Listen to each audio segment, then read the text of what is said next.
You know what it is. That's right. It's time to talk money with your money nerd and financial coach. Now, tighten those purse strings and open those ears. It's the Money Talk with Tiff podcast. Hey everyone, I am so excited because I have Victor Vincent on the line. Now, Victor is part of my local community and he does amazing work. We've known each other for quite some time, and I wanted to get him on just so he can talk about what he does and maybe spark somebody else's interest in it. So, hey Victor, how are you? I'm great. How are you? I'm doing fantastic. Thank you for being up with me this morning. So, what I wanted to bring you on about was your organization called the Reentry Expert. So, if you can give us a little bit about what the Reentry Expert is and then kind of how you got started. Okay. The Reentry Expert, Victor Michael Vincent Jr., the Reentry Expert Incorporated, is a nonprofit geared to helping men and women who faced incarceration, who have judicial experience, achieve success. And we do this by sitting down with clients and figuring out what they love to do and setting them on career paths according to what they love to do. I have this old philosophy that God gave every man a talent, every woman a talent. Let's figure out what those talents are and let's get you earning income based on that particular talent. Being somebody who's formerly incarcerated, I understand the makeup of that prison system. And I feel like it's my job to keep people of color, Black and brown people, out of prison, to have that monster turn on itself. And when it starts feeding on itself, because it's fed on us for so long, eventually when it starts feeding on itself, it will destroy itself. And we will create a new kind of system on how we deal with people in poverty, how we deal with people who break law, and how we deal with crime. For some reason, that system is based on attacking people from poverty, but we know white collar crime goes on all day long, and most of the time, it's not even addressed. You just said a whole mouthful. And this you speak in my language. So let's dive into that a little bit because I know I made a post on Facebook not too long ago where I talked about white collar crime and how it's the least prosecuted, but it causes the most damage to people. And when you gave that take, I said, oh, like the monster needs to start feeding on itself. Then they'll have to find a different population to then target. So that way they can keep making the money because, it's all about money. Let's be clear. Yeah. So, definitely. Go ahead. And when you look at it, the U.S. makes up for 5% of the world's population, but we have 25% of the world's prisoners.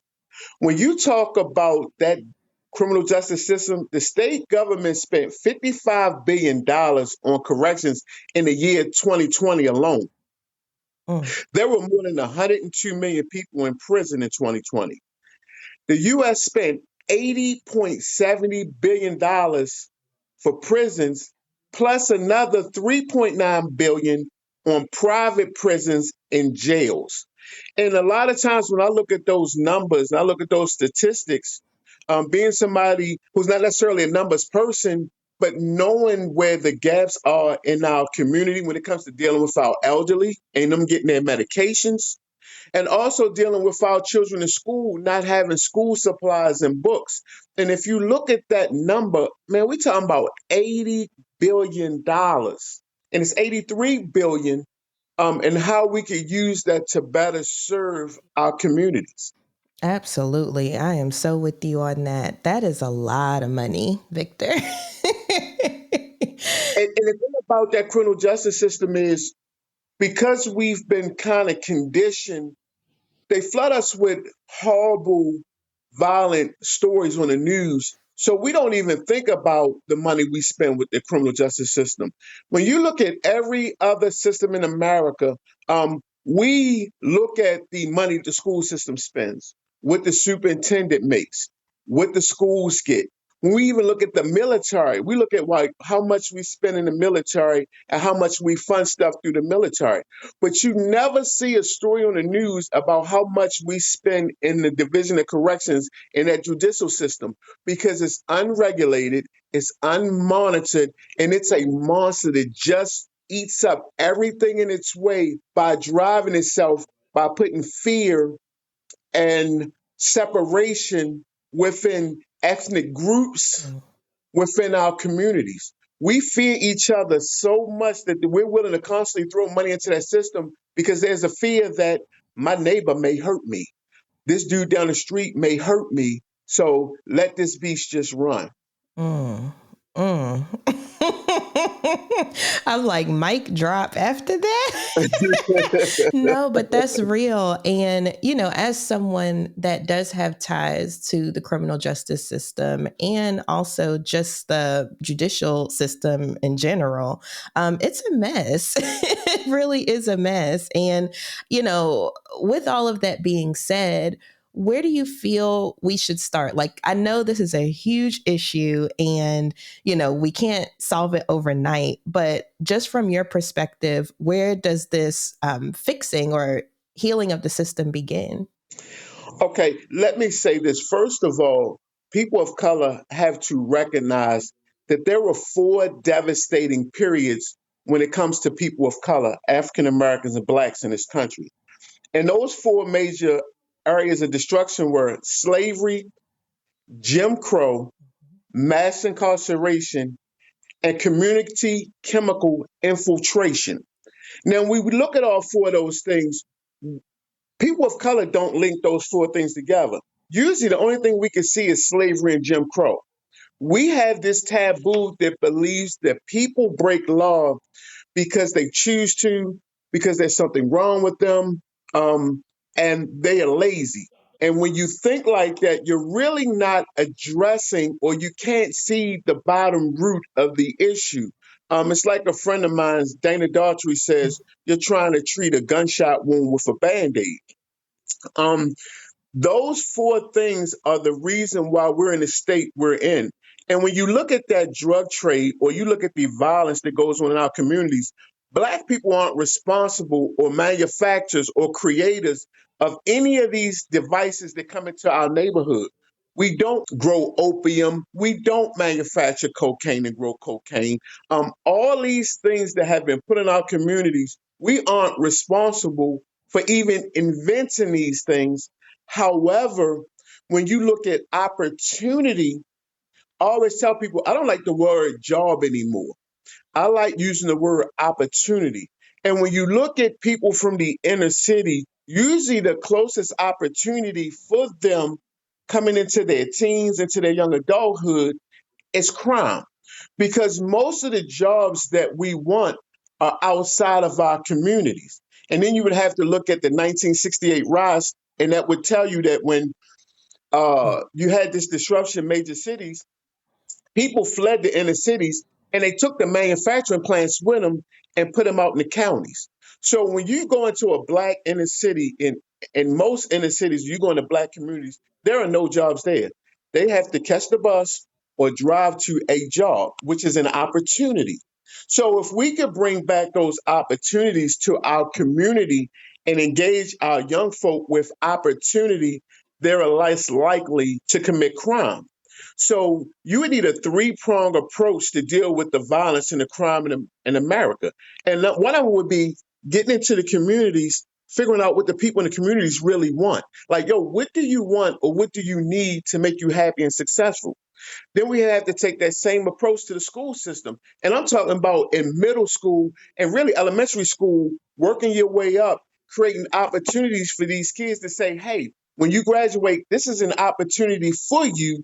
But if you don't want this opportunity, here are three other alternate choices that you could take in your future. And then we have to go into the prison systems and ask the guys in prison, like, yo, what would it take for y'all not to come home and commit crime and help us help the people like you in our communities? I've been pushing for schools to bring in the top dude in the street who is getting all the money that's in prison right now.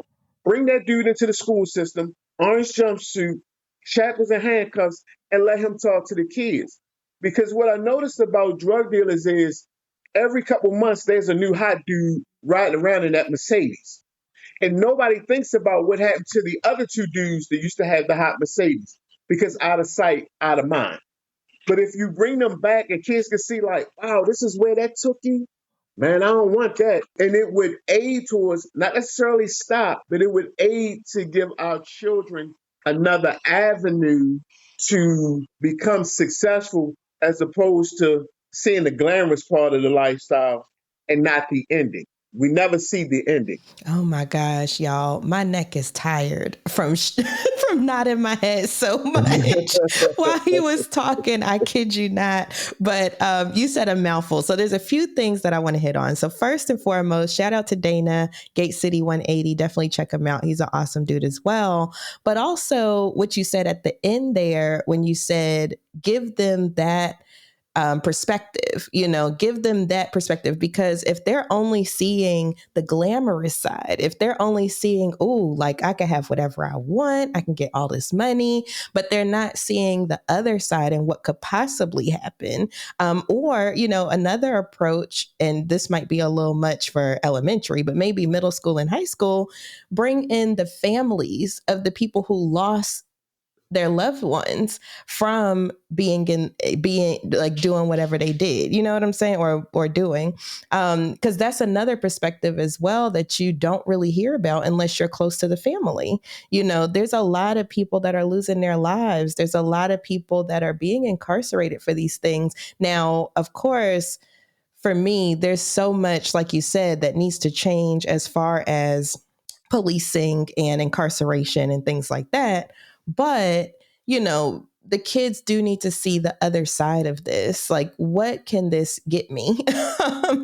Because, if you're constantly seeing the glamour, then and not seeing the downside, then what decision are you going to make? As someone that's listening to this, if you were in that position, what would you do? And it has to be a point where elderly Black people come out of the church, come out of corporate America, take off that suit and tie, and sit down with me and let's engage in a conversation.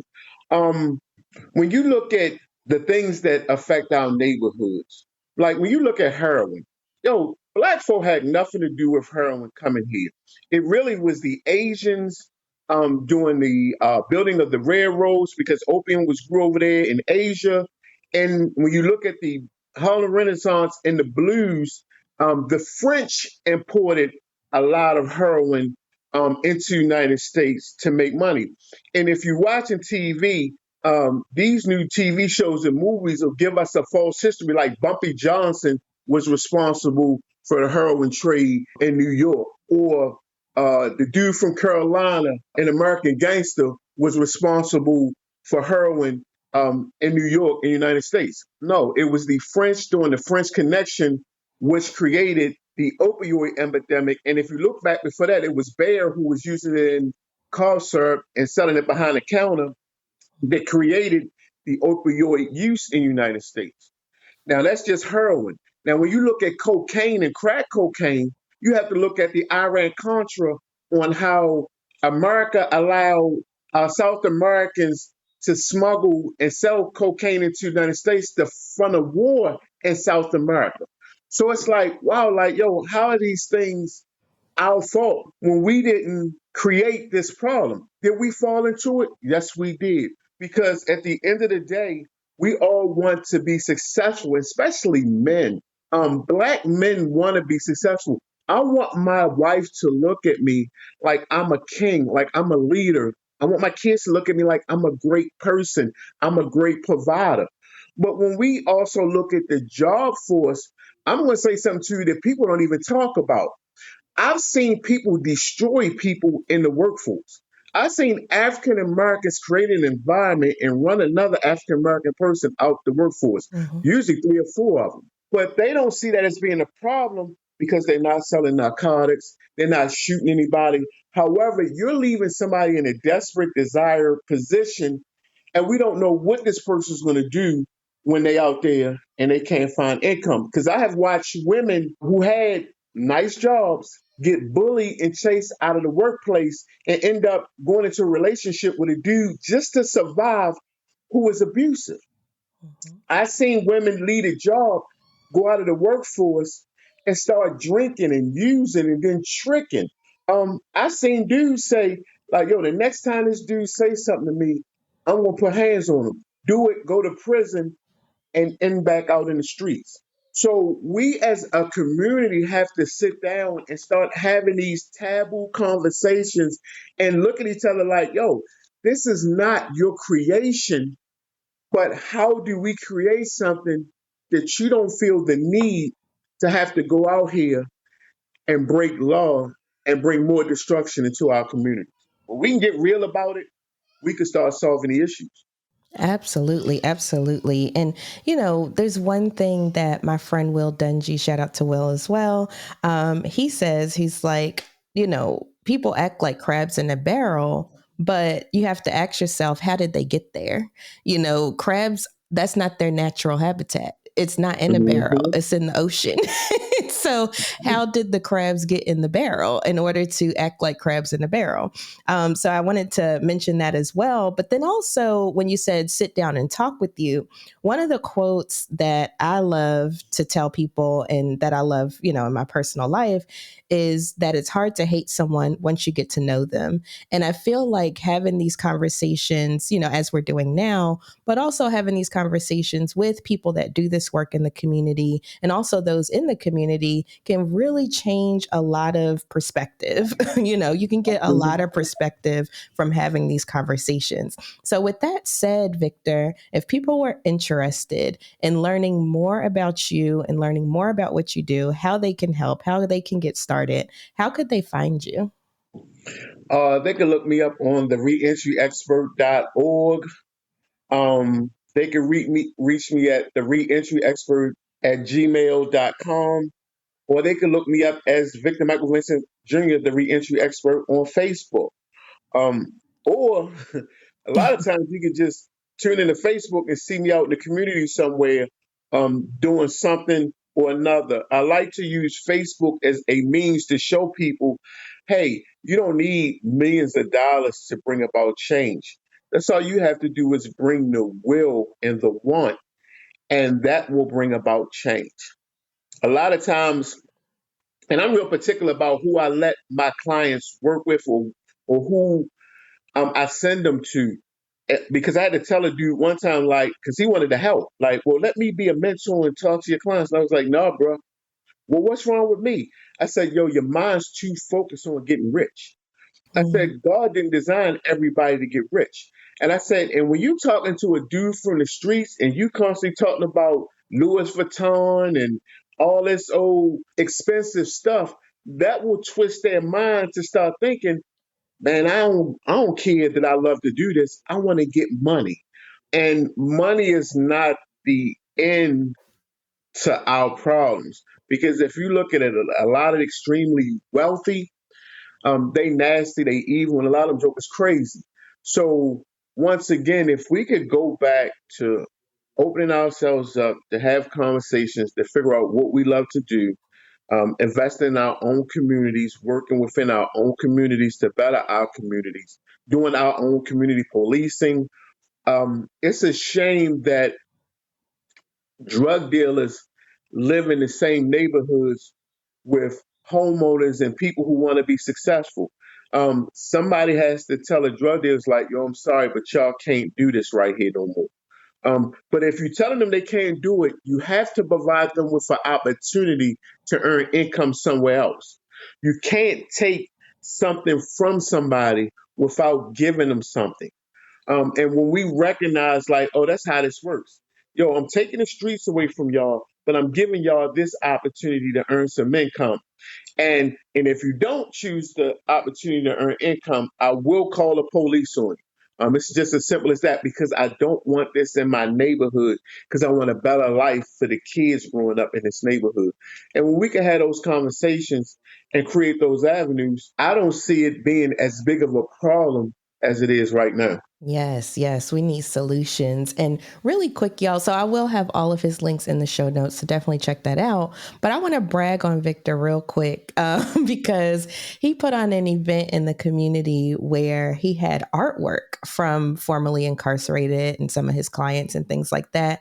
And these brothers are talented. They are talented, y'all. It was a wonderful art display, and I really appreciated that. And it's stuck in my mind. I know it happened, maybe like last year or the year before, but it made that much of an impact on me. So I wanted to brag on him real quick about that. And those are some of the little things you can do. Like he just went to a business owner and said, "Hey, can I use your space?" Set up the artwork and had a whole art show. And it was fantastic to bring awareness to this issue. So thank you so much, Victor, for the things that you do in our community. Like I said, if you want to connect with Victor, I'll make sure I have all his information in the show notes. And I appreciate you coming on the show today. You're welcome. You're welcome. And Tiffany, I'm gonna say something about that. I grew up with some of the most talented dudes in the world in Baltimore City, and a lot of those talented people died in the streets, serving time in prison, or lost in addiction to alcohol or heroin. And the only difference between a successful person and a non-successful person is sometimes the input and the investment somebody made towards the person that's successful. So when we can go back in our communities, invest in our people, we will see a change gradually start to happen, and it will better our communities. But thank you for coming to the art show. I really enjoyed doing it. I was asked to do another one, so we're in the process of thinking about how to do it, where we can really get some of our local talent. And I would like to have poets and rappers just come out and display their talent to let people know, like, hey, let's invest in this. Let's invest in this person right here. Let's see what he can do. Yes, yes, I love that. And I will be there if you have another one because it was fantastic. And y'all, I mean, we could talk about this forever, but please listen to what Victor said when it comes to engaging with the community, reaching back. My philosophy is rise and lift. So as you're rising, lift someone else or a group of people along the way, because that's the only way we'll be able to change our trajectories. So I appreciate you once again, and I hope you have a wonderful rest of the day. You too, Queen. Have a blessed one. All right, bye. Bye. Thank you for listening, joining, and being a part of the Money Talk with Tiff podcast this week.